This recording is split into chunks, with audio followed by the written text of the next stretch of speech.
This is numbers 19 through 22 on the study guide. So now we're shading what represents each of the following sets, and we've moved to 3 Venn diagrams.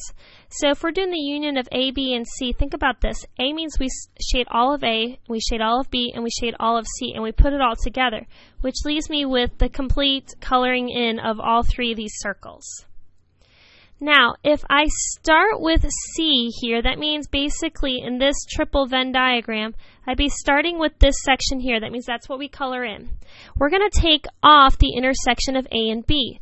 Well, let's look at what the intersection of A and B is in terms of this Venn diagram. It would be this section right here that they share in common.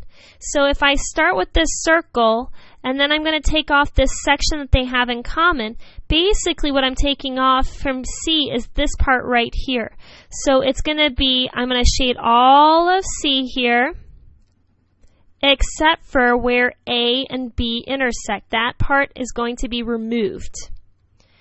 On number 21, we're doing the intersection of not A, not B with the union of C. So we're going to want to kind of look at this with multiple Venn diagrams. So here's 1, here's 2, here's a third one in case we need it. Okay, so if we do everything but A, that means everything on the outside here, except for circle there.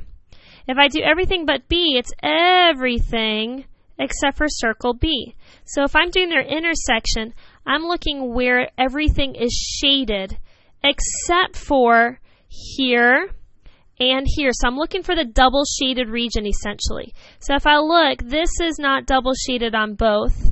If I look, this is not double shaded on both. If I look, this middle section here is not double shaded on both. But what I do see is I see all the stuff on the outside, so all of the border is being double shaded. I also see that in both diagrams, this section here is being shaded.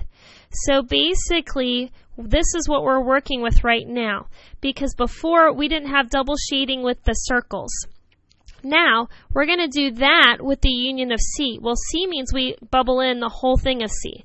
So what that leaves me with is all of the outside is going to be shaded. Okay, it was going to include this part here before, plus we want everything from C, so anything that falls in circle C. So that's what's going to be our answer. All right, finally, on number 22, we're going to start with B here, and we're going to do the union. So we're going to color in all of B. So if you want, you could color that in now. But then we're going to take A here, and we're going to subtract off any section of C. So that means that any of this part right here, that belongs to C, we're going to take it off. So what that leaves me with for this A minus C would be this section right here. Plus, I'm supposed to add that to all of B, which would include this part right here, all of circle B.